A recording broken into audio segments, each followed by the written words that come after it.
Next speaker is Major Tony Granados. He's a former Marine F4U Corsair pilot. He served with BMF 521 and BMF 523. After completion of his active duty tour, he transferred to the Marine Corps Reserve and fought in Korea from 1951 to 1952 with BMF 323 and BMF 312. As a fighter pilot, he flew 82 missions in Korea, earning 2 DFCs and 4 air medals. Please welcome Major Tony Granados.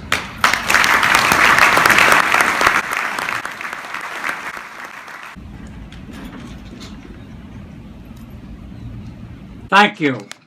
And I'd like to thank the MCAA for inviting me to this grand collection of today's Marine Corps aviators. I'm truly honored. When I was a young Marine aviator, like most of you, I lived in a sub-Mach 1 world. I was boring holes in the sky with F4Fs, F6Fs, F7Fs, and F4Us. They were our hot Navy fighters of the day, and we were sure that fighters had reached their peak utility. In the next few minutes, I'd like to take you back 70 years to my sub-Mach 1 world for a glimpse of flight operations as they were flown from a carrier in World War II and Korea. Most of this video was shot by me, an amateur, and whenever I'm in the video, it was shot by one of my buddies or the ship's photographer's mate. Don't look for perfection. This isn't Hollywood. Compared to today, I would classify our operations as manual, not a computer in sight. They were just being invented. When I say manual, this is what I mean. In the F4F, which became the FM2, we had to crank the wheels up and crank the wheels down. Crank the flaps down and crank the flaps up. Crank the cowl flaps open and crank them shut. It was a very physical cockpit. It was so muscular that instead of taking PT for exercise, all we had to do was shoot touch and goes in an FM2 for about an hour, and that gave us all the exercise we needed. As for me, you would probably classify me as a relic. I received my wings in April 1944. Now I'm 92 years old, but still vertical. That doesn't make me an old Marine, it just makes me one of many older Marines. And here's another relic, the love of my life, the good old Corsair. You'll find these only in museums. It looks like a beat-up bucket of bolts. Actually, it was a very formidable offensive weapon in its day. And here's that relic being driven by a 28-year-old pilot on his way to attack the enemy in North Korea. This photograph was taken by my wingman.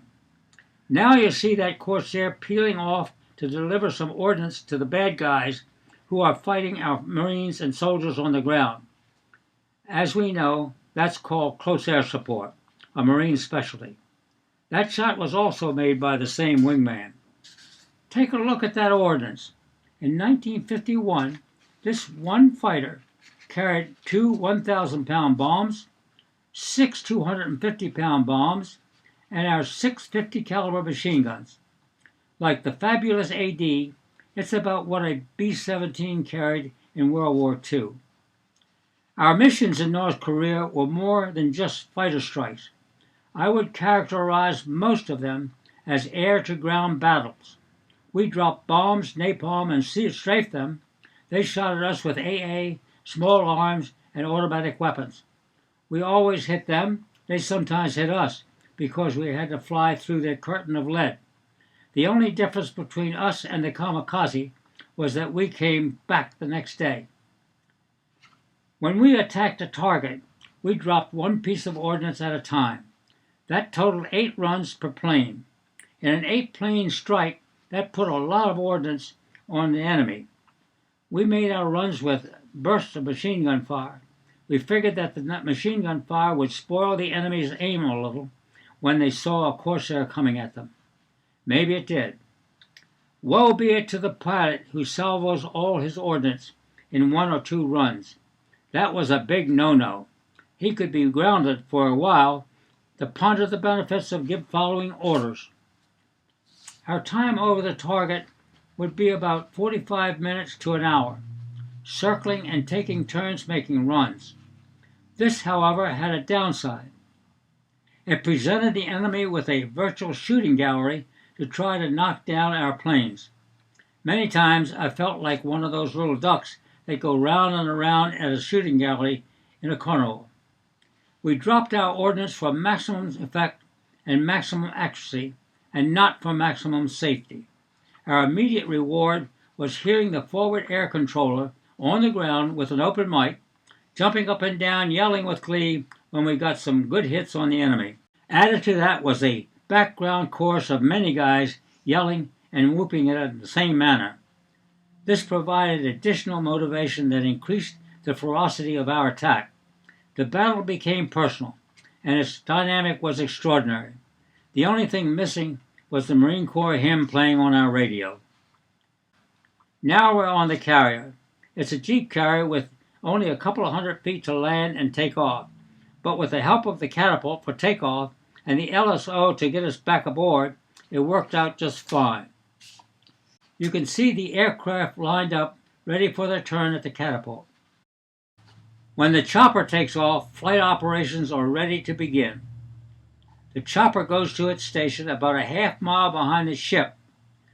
When there, it's ready to rescue a pilot if for some reason he should go into the sea while taking off or landing. This is another view of the planes lining up for takeoff. The plane handlers aboard a carrier are very good at what they do. After a day or two on the carrier, you soon learn to relax and put your life into their hands. They know what they're doing. Actually, as a pilot, you're constantly putting your life into the hands of another person. That's routine.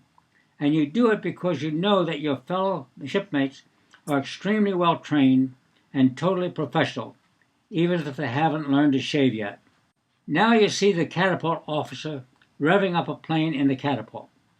As soon as he gets a hand salute from the pilot, which tells him that the pilot is ready to go, he fires a catapult, ducks, and lets the plane pass over him. Check that plane handler at the tail of the plane. He's tying down the tail with a special cable.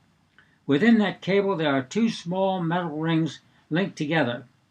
They will hold the plane in place while it is in the catapult and the brakes are released. The plane is then revved up to full throttle.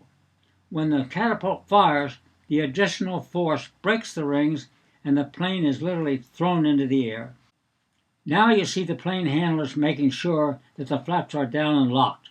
If the flaps are not locked down, the air pressure against them when the plane goes down the catapult can cause them to ooze up and the plane can end up in the water. There goes one plane and another one takes its place. This procedure is repeated until all the planes in the flight are airborne. Again you see the pilot giving the catapult officer that hand salute, and away he goes. Here the pilots are coming out of the ready room onto the deck to man their planes. That's me in the new immersion suit that prevented us from getting hypothermia if we should go into the freezing waters of the Sea of Japan. The suit is watertight, but unlike rubber, it can breathe. Incidentally, all our navigating was done by dead reckoning using maps of Korea. Our most sophisticated instruments were a gyro compass and a VHF radio. Here comes my buddy Pete DeCamp. After the war, Pete joined United Airlines and subsequently retired as a full captain. Pete's kissing his white phosphorus rocket for good luck. That's me in number 7 going through the pre-flight routine. Then taxi onto the catapult. From this view you can see how our catapult works. A cable is attached to two big hooks on the underside of the plane, and then the cable is pulled over that little shuttle shown here. That rig is what throws the plane into the air. Here the catapult officer is bracing against the wind, waiting for the pilot's hand salute. The rev up. That's me again in number 7. The hand salute, and away we go. These are a few shots I took while flying a boring 1-hour flight to the target area. At the target area, we would rendezvous with the flying forward air controller, who will point out our target. You'll have to forgive the poor quality of the video. I was using a cheap handheld home movie camera looking through the peep sight while flying my plane. Never was it so important for me to hear the warning about looking through a parabolic lens. "You're closer than you think," kept coming into my mind. I kept both eyes open so that I could frame the picture and not run into my subject. On this shot, our wings are overlapping, but of course I was on a different level. Now here's where I logged a little white knuckle time. Our target is down there, but you can't see it, and we couldn't see it. But the forward air controller in a two-seater with binoculars could see it very well. After the rendezvous, and we're all set to go, he fires a smoke rocket into the target and then directs our runs using the clock method. 100 yards at 2 o'clock or 50 yards at 9 o'clock, like that. After we expend all our ordnance, he assesses the results, reports it to us, and we all go home for happy hour and some loud off-key singing. The question comes up as to why did I take such crazy pictures that were so dangerous to take. The answer, as best as I can tell now, was because of boredom and the fact that I wanted to take movies of dive bombing a combat target. Don't ask me why. In the original film, you can see tracers coming up at me, but unfortunately they didn't transfer when I made these digital copies. In most of what you see, I was actually in dives. You can't tell that I was diving because there's nothing stationary in the air so that you can see the relative motion. According to my logbook, on that particular mission, the forward air controller gave us 90% coverage of the target. I'm sure there were some empty seats at the Korean chow hall that night. Here's another kind of mission. We call them road reconnaissance missions, or road recce's. We like them because they let us do legalized flat-hatting firing our guns. We would fly low and go down a road or MSR, firing away at anything that looked suspicious. Actually, I'm up to about 100 feet in the air instead of 50 feet, because flying any lower than 100 feet while looking through a camera peep sight was a little uncomfortable. Anything that is within 20 miles of the seashore was deemed to be within the combat zone. The enemy knows that, which is why he hides everything. We fired into houses, huts, ox carts, and military personnel. Sometimes the ox carts and houses would blow up when we hit them. As for the oxen, they can do the work of 8 men, so they're fair game whenever they are found out in within the combat zone.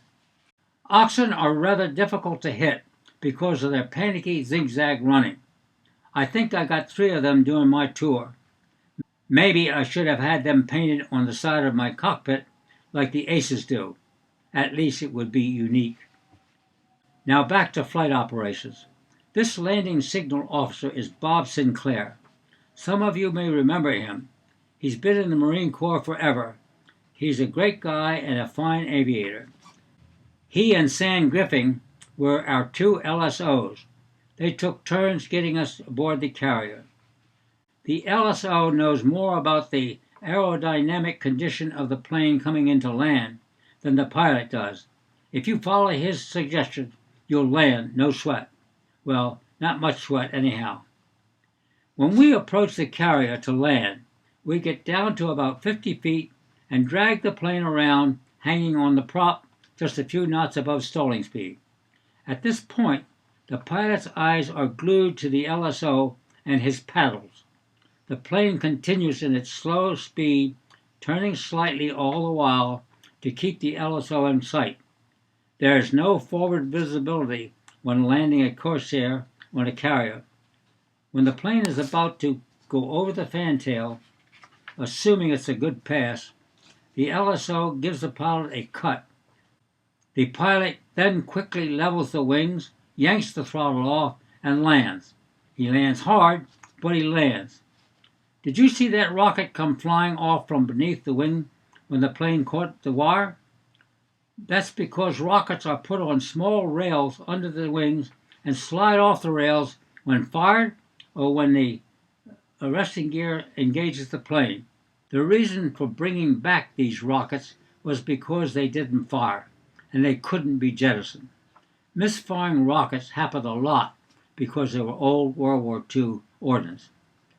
It was a little disconcerting when we would make a dangerous rocket run, exposing ourselves to the enemy, and nothing happened when we fired a rocket. There go the barriers.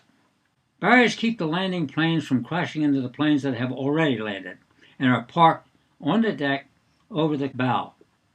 We had no canted deck in those days. Another landing and a 5-inch rocket comes loose. Not to worry, 2 men run out, pick it up, and put it in a chute over the side. Once the plane lands and gets out of the arresting gear, we give it full throttle and start folding the wings. We want to get to the other side of the barriers. There's another plane landing right behind this one in 15 seconds. Watch another rocket going down the deck.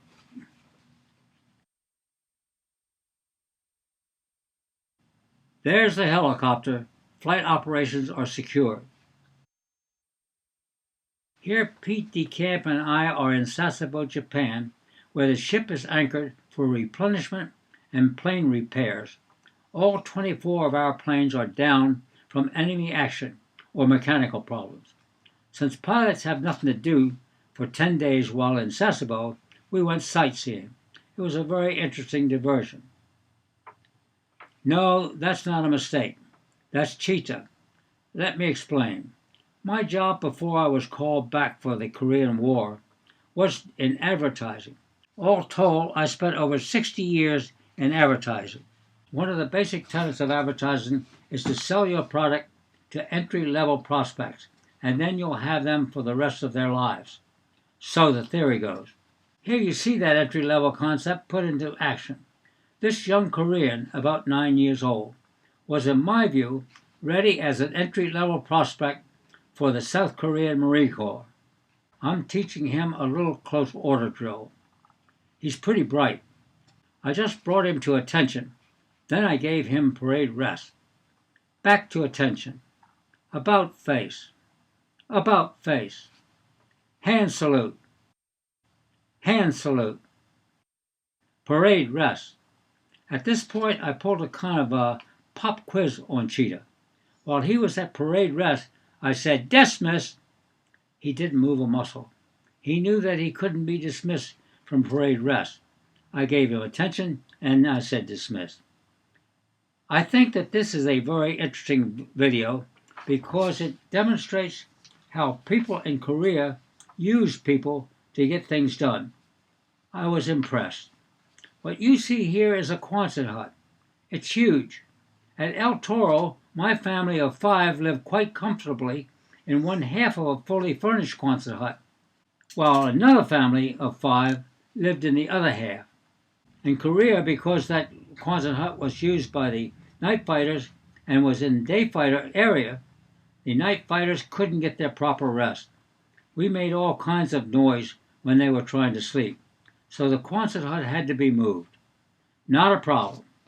As Americans, we would simply take it apart, move the disassembled hut to the new location, and put it back together again. We could do the whole job in 4 or 5 days. We learned not to do that, however, but rather to turn the job over to a Korean honcho who did it his way. Here's what he did.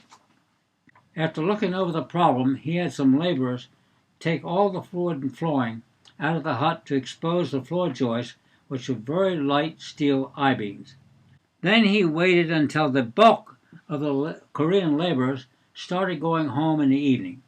He stopped them at the gate and ordered them to go back and get inside the Quonset hut and grab a floor joist I-beam.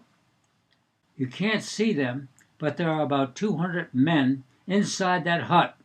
At the honcho's signal, they picked up the Quonset hut and started walking it to the new location about 100 yards away. Watch them.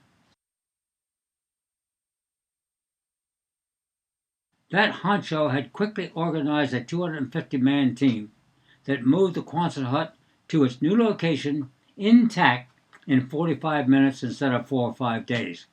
We all stared slack-jawed. It was a great learning experience. Thank you all for your attention, and thank you for your service. Semper Fi.